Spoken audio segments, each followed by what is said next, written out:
I'm George Galloway, and I present Kalima Hurrah on Mayadeen television. Here we are in London. I speak my words freely, either in Parliament, on television, here on the streets of London. Kalima Hurrah means free word. That's what I speak. So Kalima Hurrah is a two-way conversation.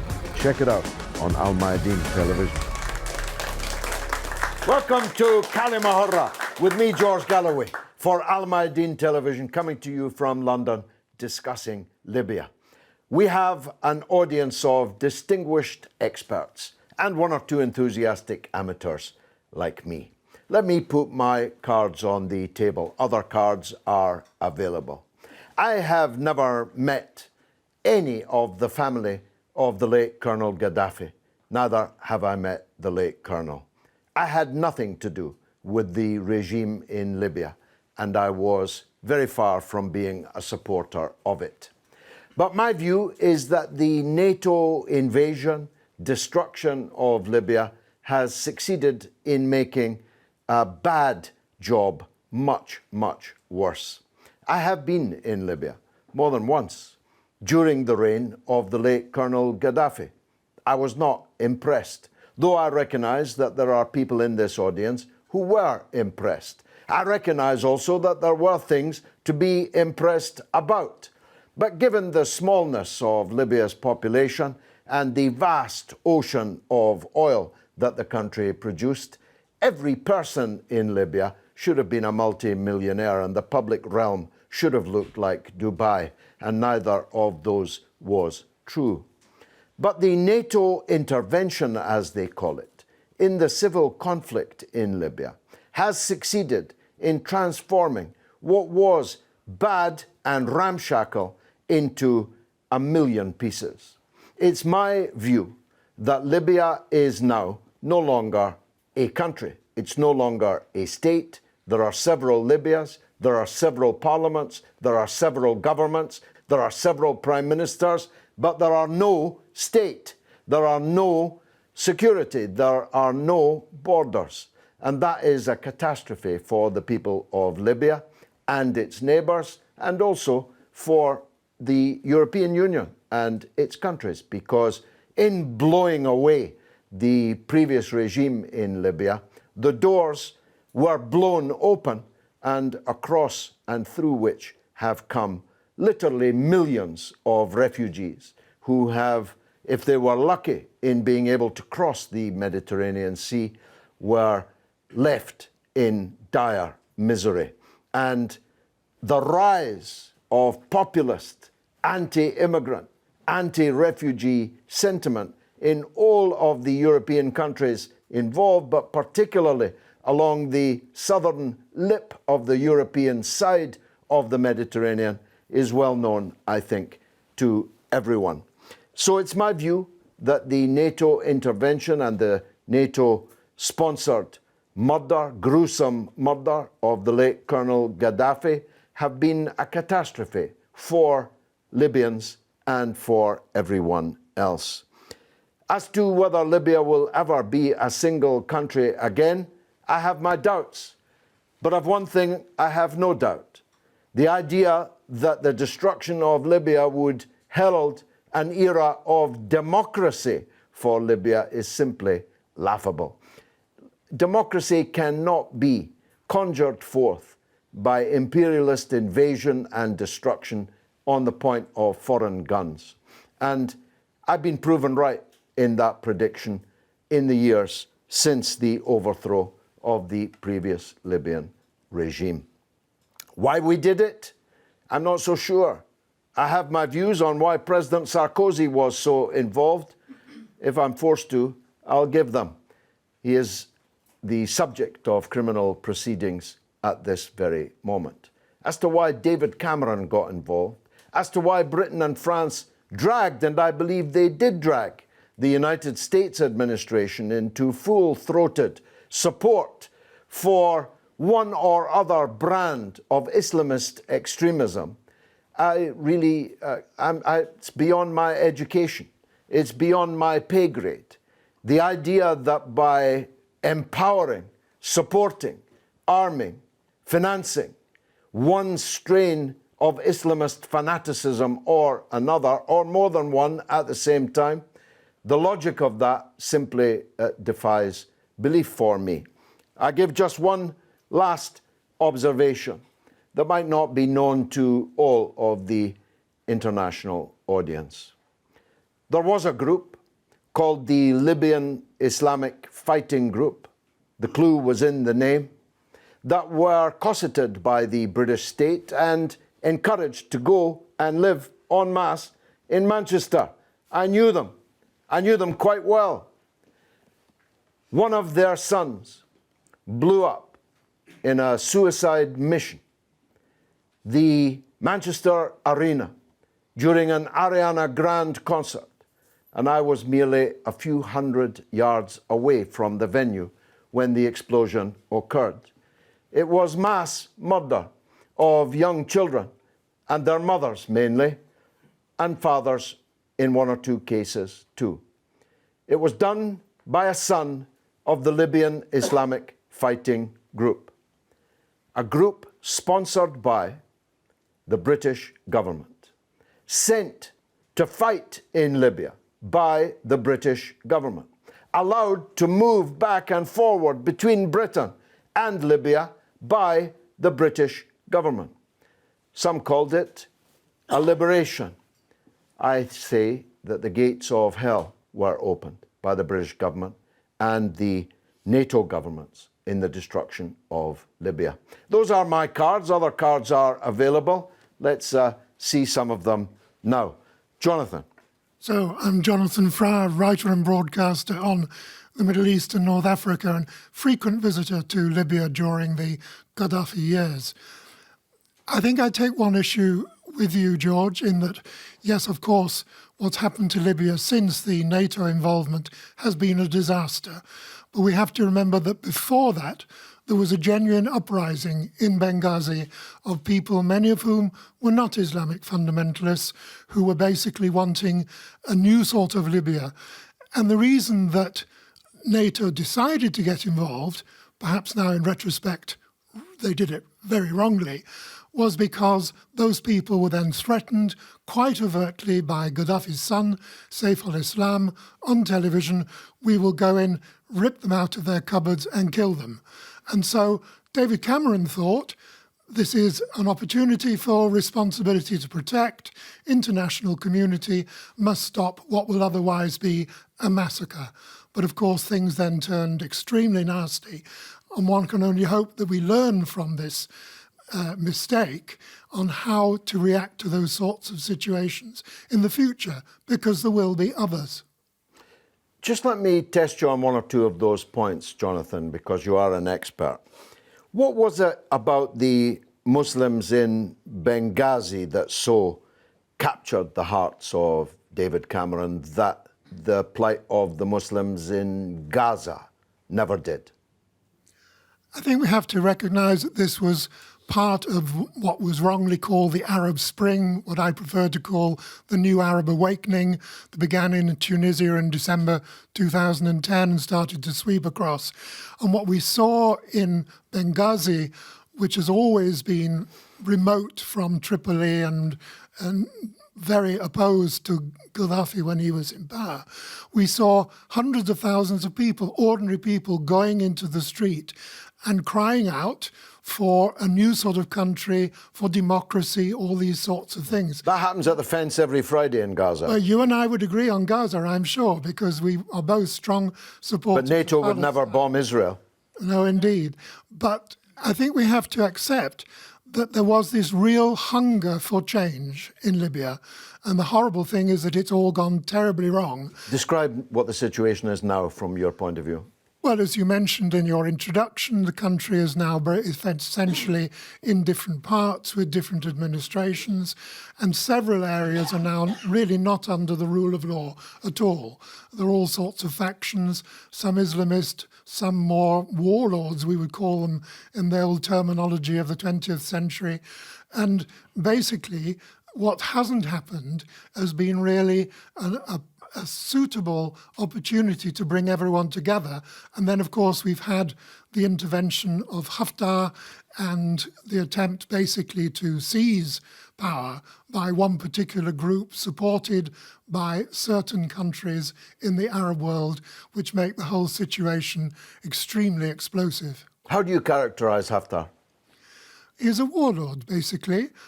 He wants to be the big boss. He's different in character, perhaps, from Gaddafi, but basically he would love to have a situation in which he is in control and that basically then you have a sort of military discipline in the country. And although it needs political discipline, whether it needs a sort of military-led government is quite another matter. And which countries did you have in mind when you said he was being supported by certain countries? Well, we know that he's had support from some of the Gulf countries and that there has been money sent to him and also political support. So Trump called him famously. He telephoned him, I mean. He didn't just tweet him. What was that all about? Well, Trump likes to dabble in different parts of the world. I mean, this is something that American presidents have done for generations. And I suppose basically he would like to try to see if there's some way that he, under the Trump presidency, could bring about a solution in Libya. I think by putting his finger in there, he's begun to understand that it isn't as easy as that, and that actually external involvement at a government level is only likely to make things worse. You think he's deleted his phone number now? He probably has it still there somewhere. Sir. This is Dr. Abdulaziz Agniea. It's a Libyan analyst and journalist. First of all, let me thank you, Mr. George Galloway, for your invitation to your show. Second things, when we talk about Libya, and I am Libyan, we talk with the heart broken, actually, especially we talk about Libya, what happened in my country here in London. It's make every Libyan nationalist sad because we need to solve our problem internally between our parts. But the Libyan problems, actually, it has two elements. One element is internal element. Second element is the external element, including Turkey, Gulf states, and around us. That's the local. The international, when we talk international, we're talking about who's controlled the Security Council. The internal problem in Libya, there's a mislead information still using until today after 10 years of the previous regime has been collapsed. A mislead and mistruths. Yes, Libya has oil reserve, has gas reserve, low population, you're talking about 6 million, and a massive land, you're talking about 2 million square meter, is a massive land. So when you talk about Libya's non-developments, there's no education, there's nothing in the ground, absolutely is wrong. Libyan people, they know that's wrong. What we call it around happened at that era, 2011, which is called Arab Spring. All we know as an Arab, which has been directly affected with that, either Tunisian people or Libyan people or Egyptian, they call it now is a very hot summer, North African summer. If you've been in North Africa, you know what the summer means. Because what had happened to the economic state now in Tunisia? Nothing. What's happened in Libya? Chaos, as you explain it. Libyan people, they try hard. But because the external elements which related to the Islamic Brotherhood and the Islam, who's thinking in Turkey, for example, sponsoring the Islamics, and Qatar as well, a lot of monies, and the other part who is against the Islamic fanatics controlling the region. They try to force Egypt. He's being kicked out from Egypt. Now they are try to hold firmly Libya because it is a reserve for a lot of money to proceed their agenda, which is control the Islamic world and the Arab world. is sponsored by Turkey, not by Turkish people, but by the Prime Minister and his party now. Probably when he fell out or get kicked out from the government, the Turkey will return to her previous face, which is very liberal country, is not related with the Islamic fanatics. Today, we need the truth. The truth, our country was going forward slowly but steady to solve their problem, to do many things in the way. Unfortunately, emotionally, some people, they say that's the Arab Spring has happened in Tunisia and Egypt is good for Libyan people. And we know that the Libyan political scene in Libya, it's actually is a social, because we are not a mature society like a Western. We are tribal, family, know how our country work inside out. When we talk about General Khalifa Haftar, we need to talk about the Libyan National Army. He is the latest of the high Iraqi officer in the Libyan army, but now he is now collecting the National Army. And now all the Libyan people behind that army, despite Colonel Khalifa Haftar is on the top of that army. Let's take a different point of view from another Libyan. Sir, how do you respond to the discussion so far? Well, my name is Sabri Malik. I'm from the Democratic Party of Libya. We are a secularist party. We want to see Libya become like Switzerland in a matter of 40 years. Now, that is a vision. Yes, that's what we work for.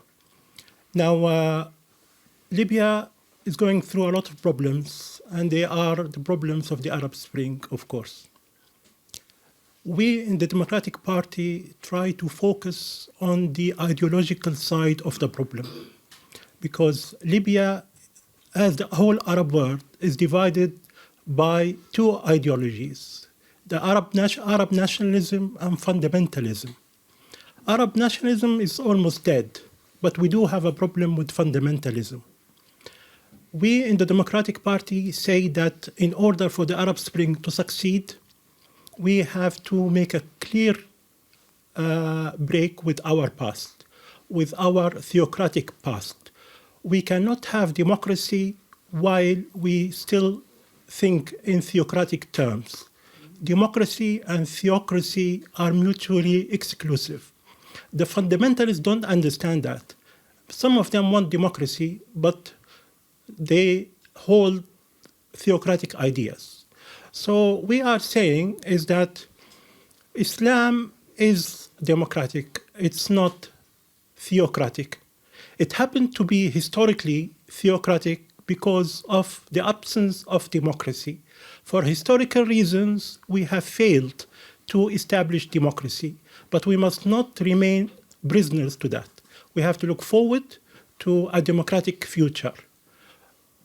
We have a lot of faith in the young generations of the Arab people. They are very much influenced by Western thought. They have access to Western media. The social media is helping a lot. And we are very hopeful that in a matter of perhaps 10 years or so, we are going to have a clear cut with the past, and we will go for democracy rather than remain theocratic. Now, the last time we spoke, and indeed we clashed, it became quite a famous clash. You thanked David Cameron and President Sarkozy for attacking your country. Do you still feel that way? The thing is that NATO helped us get rid of Gaddafi, but we are thankful for that. However, the West did not want democracy in Libya. They wanted to remove Gaddafi and keep his stooges. They supported the counter-revolution from day one. And this is why we're having problems in Libya. 8 years after the fall of Gaddafi, we still have major problems. These problems are the result of a lot of foreign interference. The West does not want democracy in Libya. And because of that, we are suffering. With all respect, I told you that at the time. Just let me finish this. Saudi Arabia, the Emirates, and Egypt are very much involved in trying to destroy democracy in Libya, the fledgling democracy in Libya. There is no fledgling democracy in Libya. We are working for it. We are working for it despite... It's not fledgling, it's still an egg. We are working for it despite of what the West wants and despite of what the axis of evil, the Arab axis of evil want, which is Saudi Arabia, the Emirates, and Egypt. Are you still on Social Security in Britain? It's none of your business. You're an international lawyer, sir.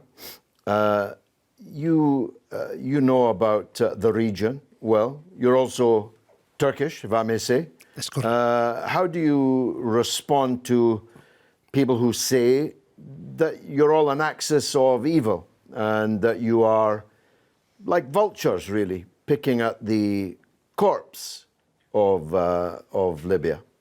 Some people, they thank Sarkozy and David Cameron and others for overthrowing their own leader. Okay, throwing your own leader is fine, but your country is obliterated, divided into 1,000 pieces. Is it going to be democracy? Forget it. Show me a democratic country in any Arab state. There's no such thing as democracy.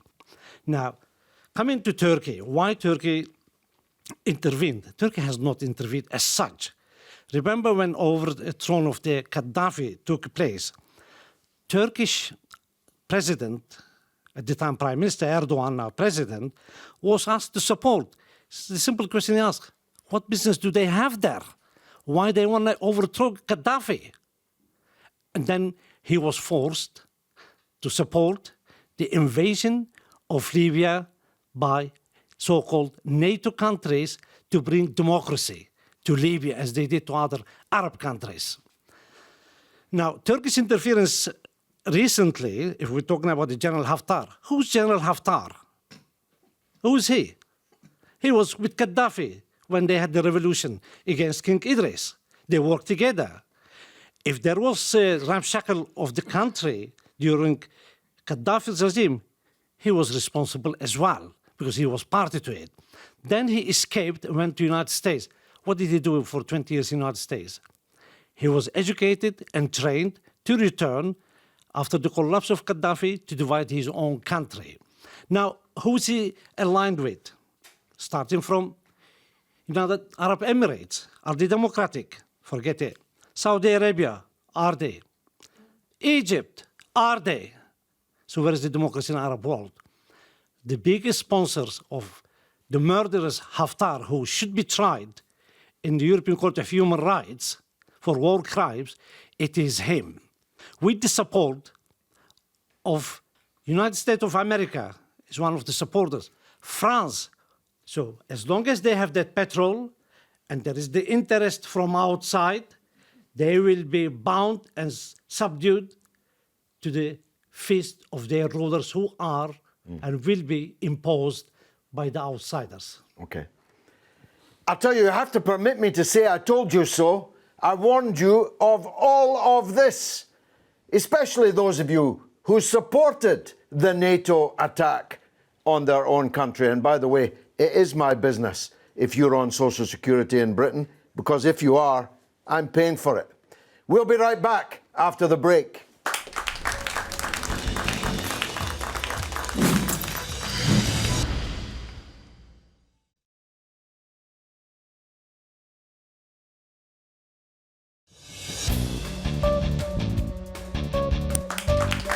You're watching Kalima Hurrah with me, George Galloway, on Mayadeen television, coming from London, talking about Libya. We took the Kalima Hurrah camera onto the streets of London to see what the people thought. Let's take a look.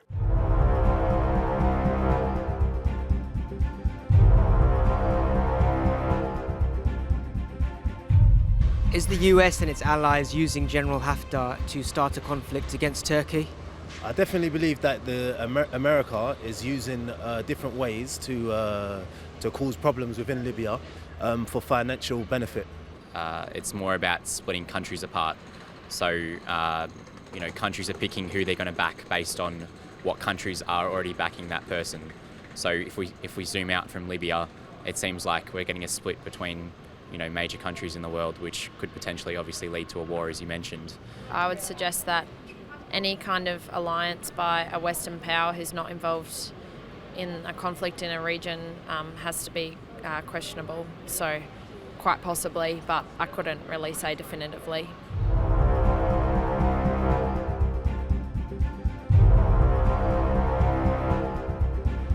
Why do you think so many countries are promoting factions in Libya rather than unity?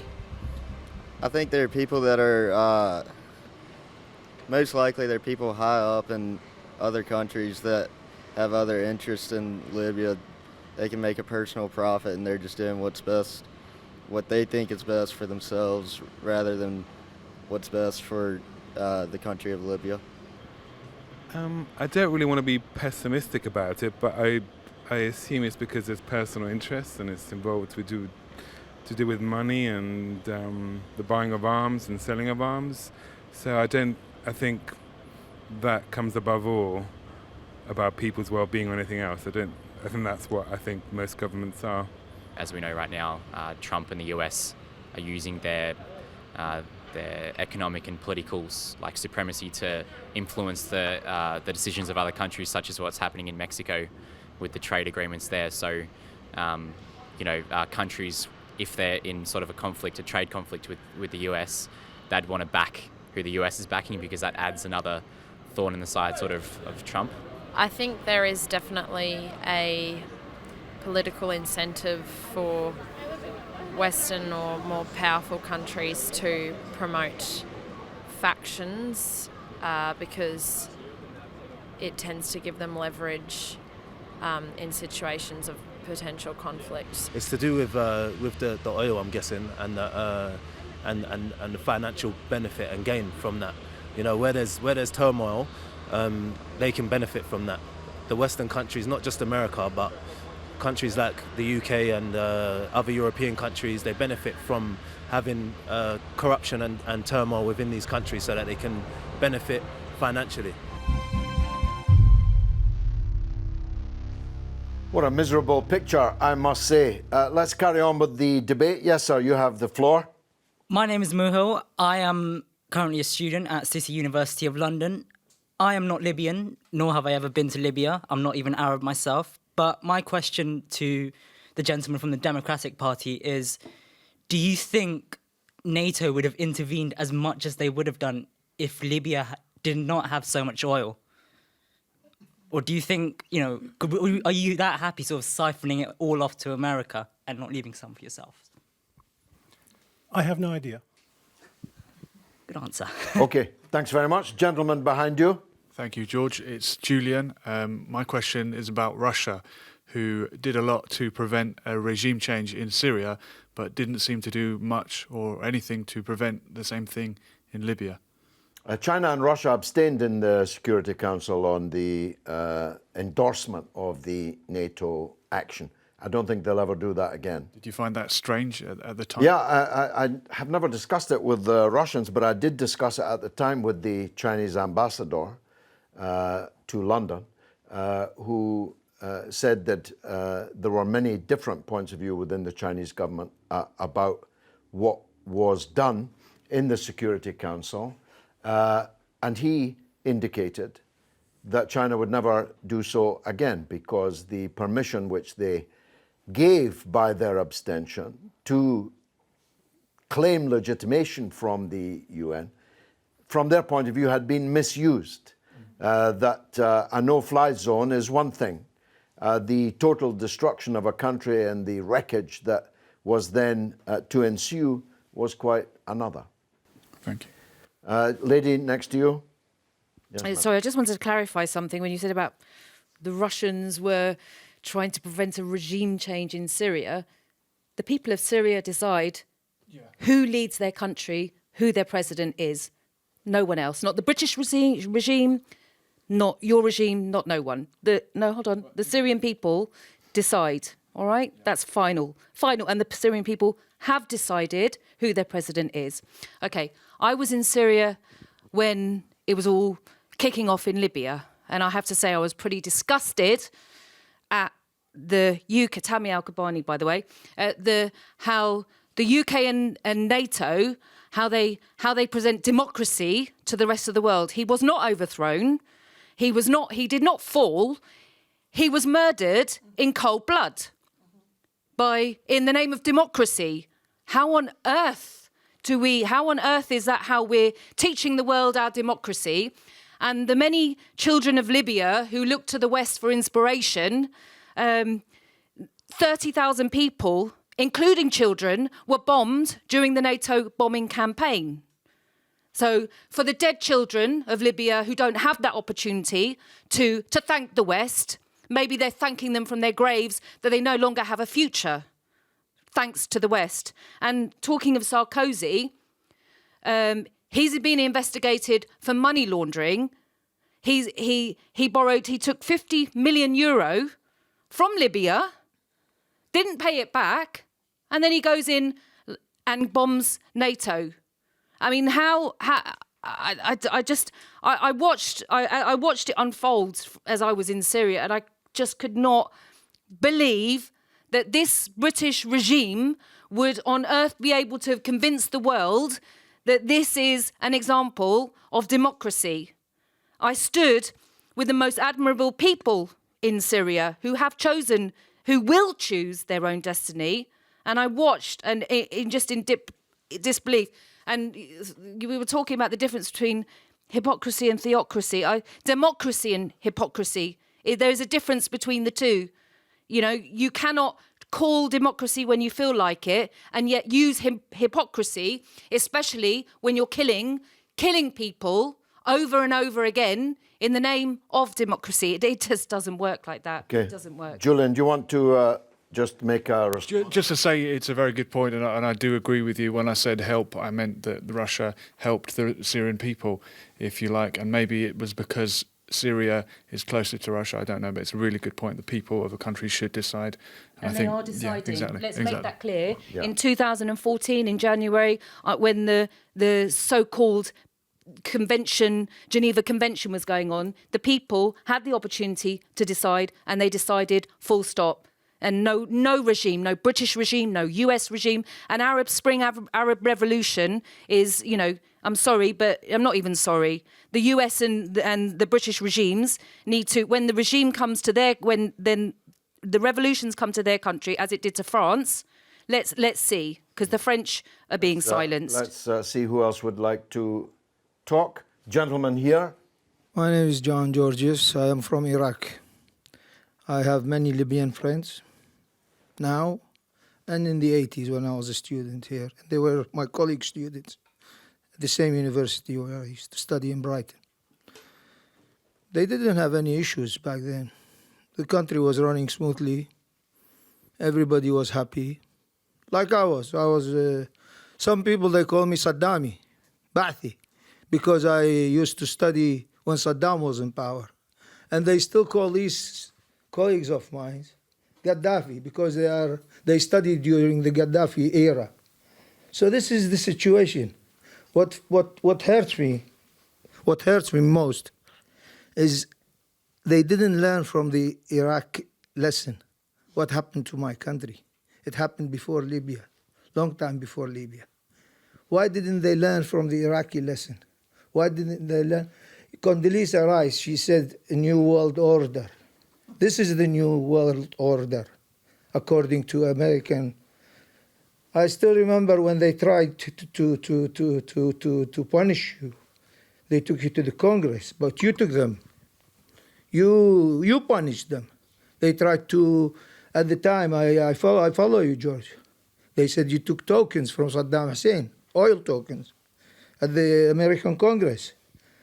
And you took them to court, your own way. You've never changed. That was the good thing about you, and that's why I follow you, and that's why I love you, and that's why I'm a good friend of yours. Thank you, Bill. Thank you. As I always say, Saddam Hussein never gave me a thin dime, but the media that said that he did gave me millions, mashallah. Let's take another. Yes, gentleman at the back. Well, my name is Georgi and I'm from Bulgaria. Many Georges here. Excellent. And it happens that I used to work in Benghazi for 3 years, from 87 till when democracy came in the 90s, the beginning of the 90s.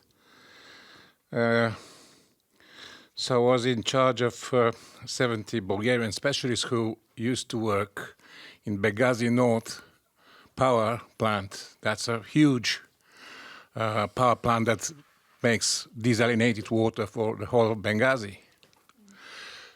At that time, a lot of new buildings were being built by the Koreans, South Korea, for people to live in. Lots of cars, especially South Korean cars, imported.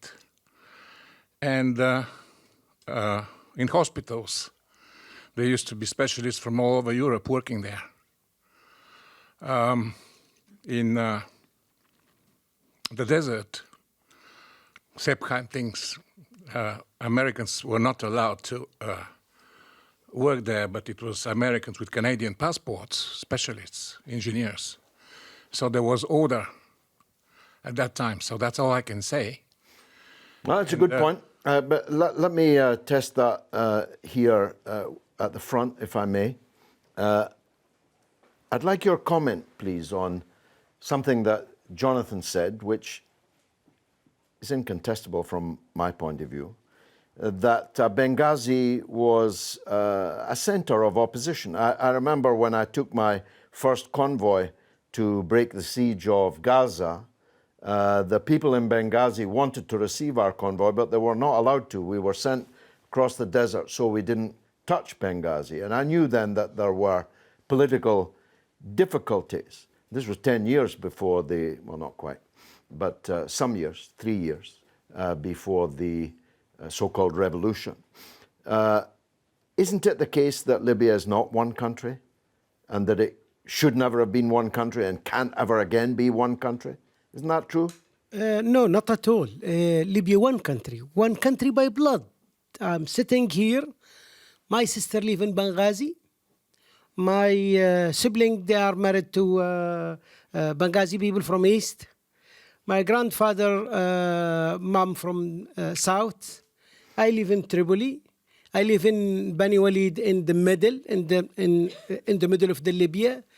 My uncle's mother side, brother side, they all over Libya. That is the natural scene for every Libyan. Few of them probably they are local to the same city, but all the Libyans around Libya. Libya is still one country. I assume there is something about your convoy when you head to Gaza, because the point, if you look at the map, there is a one-way route, which is help Libyan, who is coming from Egypt or from Far East to reach Tripoli quickly. The country built a straight road. I'm sure you are being. No, that's true. But, for 600 but people were organizing welcome parties for us in Benghazi, and we were not allowed to go. It's clearly a political decision, not a geographical one to do with the road. I assume is a geographical, not a political. You have the right to think that's a political. This is a small matter. That's a small matter. Other anyway. Things. But your point is that Libya is one people. Is that your point? Libya is a one people. Libya is a one tribe, despite all the mess which is controlling. I mean, when you talk about a country is stateless, and some city live in peaceful. There is no policeman. There is no order. If I kill you in the middle of the street, nobody will run behind me to catch me. What's that mean? That means there's locals. They know each other. We have a few causing a problem, receiving money from outsides. They are desperate to control the main power in the country. Yes, that is our problem today. When we talk the era of the Colonel Gaddafi, you couldn't miss out the great man-made river. You couldn't miss out how he kicked 5 colonies for the air base for United States, United Kingdom, the Italians, colonists who occupied our land. He prevent our people from working in the center of Tripoli during 40s and 30s things. We couldn't ignore the freedom fighter of Omar al-Mukhtar against the Italian colonies. We have a history of resistance. We couldn't ignore it, and we're still working in that piece to just kick out all of the Western interference in our country. We know they are coming with their knives, with their fork, to have a piece of our flesh. Okay. And we wouldn't... Gentleman next to you. And yeah. I want to go back to the causation of the war and downfall of Muammar Gaddafi, and also destruction of the country and obliteration. Now, obviously, we know for a fact that the causation started with Nicolas Sarkozy, because he borrowed money from Gaddafi himself in order to... More fool Gaddafi lending him money. Or he lent him money in order to sponsor his re-election. He could not pay it. We're talking about, I'm not sure what the latest said, 50 million. It's alleged to be 50 million euros. But I heard it in the past to be 50, maybe I misheard it. I don't know. The figure is disputed. Regardless of the figure, there was a money issue here. Because he could not repay the money to him, and to save his embarrassment, what did he do? He toppled Muammar Gaddafi. He initiated it. Now, to initiate a war as a perpetrator yourself, as a lawyer, I would suggest and recommend to anybody who is in this room and listening around the world that they should start petition to prosecute the perpetrator, i.e. in this case, Nicolas Sarkozy and others, for destruction of a country and a nation, and not just Libya, and also that applies to Iraq, Syria, and Yemen, for that matter. That's a good legal case. You should take it. Let's hear from this gentleman at the end. Yes, my name is Osama. I'm from Libya.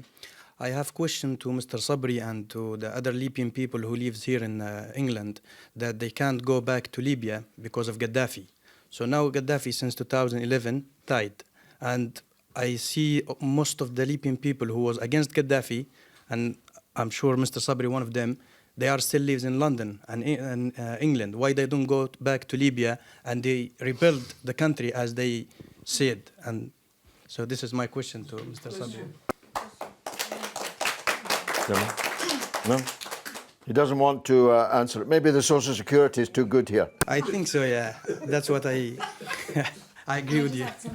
Let's see. Sorry, quickly. Yeah, briefly, yeah. Yeah, I just wanted to say the US and NATO allies were very quick to hand out weapons as well. To they're the ones that actually were handing out weapons in Libya, and then the people that were handing out to them refused to give them back. So most of the chaos now with weapons is what a surprise! Yeah, you give weapons to people that refuse to give them back. Jonathan, let me test one or two of the points that have been raised with you as a dispassionate, relatively dispassionate expert.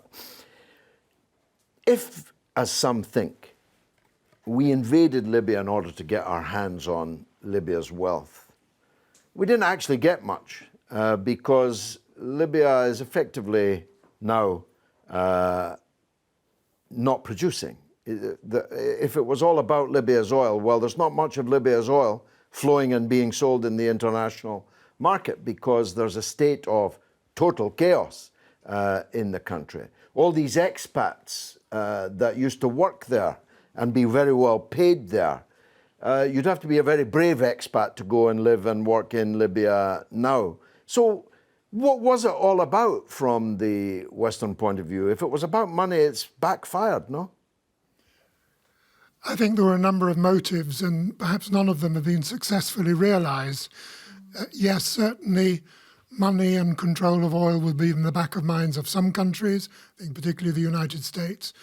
As I mentioned in my earlier remarks, I think there was a genuine wish from certainly David Cameron to try to stop massacres, but that then basically mutated into regime change, which should never have been on the menu, because it really is not for outside powers to say who should be the government of Libya. But things got completely out of hand, and as an early contributor said quite correctly, why didn't we learn from Iraq? Why didn't we learn from that lesson that you can't just go into a country, overthrow effectively its leader, and then leave it in chaos? I mean, it was absolutely mad to go into that situation. But the situation at the moment is chaotic. And interestingly, you've asked on several occasions, is Libya one country? It's always been seen as having three distinct regions. But what's particularly challenging at the moment is it's not just the difference between those three distinct regions, it's little pockets of control within different regions. So if we think of Tripolitania, the reach of the government in Tripoli doesn't go out that far, and you don't have to travel much up into the mountains, into the Green Mountains, to find completely different groups in charge and basically total lawlessness. And that is a real lesson, I think, for Europe and for the Western world as a whole. You cannot blunder into a situation, even if you have good motives, and then expect things to work exactly. Well, you say lesson, but they did exactly the same thing then in Syria. They sponsored 100,000 murderers, Uyghurs and Saudis and Chechens and so on, and sent them into Syria. And didn't Einstein say that the definition of madness was doing the same thing over and over again and expecting a different result? That's correct. It was indeed what Einstein's saying. I think we have to accept, though, that in the Syrian case, most of the intervention was coming from Saudi Arabia, the UAE, very specific groups, individuals even, not necessarily always governments. Yeah, but some of these extremist groups may not directly have been paid and oriented by Western governments, but insofar as they were paid and oriented by client states of these Western governments, the Western governments share responsibility, don't they? If our closest allies are paying head choppers and heart eaters and blood drinkers from every part of the world, we cannot wash our hands of that. No, and I think if you ask many people in Syria and in Lebanon, as I've done myself, they will say, yes, there has been Western support, there is Western involvement. This is a history that's been going on for decades, if not centuries, but particularly since the breakup of the Ottoman Empire after the end of the First World War, constant involvement by Britain, France, and then latterly the United States as well. And indeed, in the Syrian case, of course, Turkey. And we shouldn't forget how much Turkey has been responsible for some of the things that has been going on and are still going on in Syria. Q, our Turkish friend, if you'll forgive me, I know you can't speak for Turkey, but you're definitely the Turkey expert in this audience. Turkey, the Erdogan government had as its apparent policy no quarrels with the neighbors. That was the foreign policy enunciated by Davutoglu as the foreign minister, and it all ended up with not just quarrels with all the neighbors, but wars with many of the neighbors. What went wrong in Turkey's foreign policy? Just to correct your assertion that the Erdogan and his government's policy it wasn't to have no qualms with the neighbors. In fact, it was Mustafa Kemal Atatürk, the founder of the Turkish Republic, who asserted that phrase and continued as such until Erdogan came to power, assisted by the Western countries, when he then changed the whole constitution to suit his ambition and become Khalifa of the Islamic world. So that's you think that's his intention, is that was his intention, and still that's not remains going as very his, well. It's not going very well. well. Hasn't, because I think he rebounds from Egypt as well as Saudi Arabia, because there he failed in Syria, he's failed in Egypt, he's failed in Libya. If he had remained as such to the constitution of 1924, that Turkey would have been not the first 20 prosperous countries in the world, but probably would have been in the first 10 if Mustafa Kemal Atatürk's philosophies and policies stayed in. But even Erdogan said that he, and indeed did in the first part of his rule, he sought peace with the Kurdish minority. He had friendly relations with Syria, with Iraq, and even improved relations with Greece, and began talking about Cyprus. It seems that there was a turn somewhere in the Turkish government's foreign policy.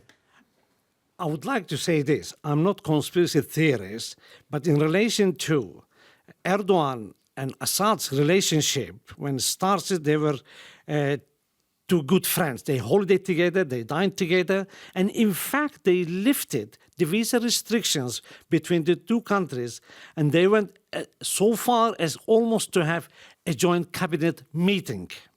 I repeat, joint cabinet meeting between the two countries. But I want to move away from there, coming back to Libya. Last words. Last words. Haftar is a warlord. Haftar is not a statesman. He cannot pick up a war with Turkey because Turkey is too powerful for him. Although he's supported by the Western countries, as we know for a fact, he has no guts to have a fight with Turkey because he sponsors Saudi Arabia, United Arab Emirates, Egypt, United States, and France. United Kingdom is abstaining at the moment, doesn't show anything. But to arrest 6 Turkish seamen, that's a piracy, which is a war crime. If he's a statesman, he should be tried in The Hague. Well, the debate continues. I've been George Galloway. This has been Kalima Hurrah on Al Mayadeen Television.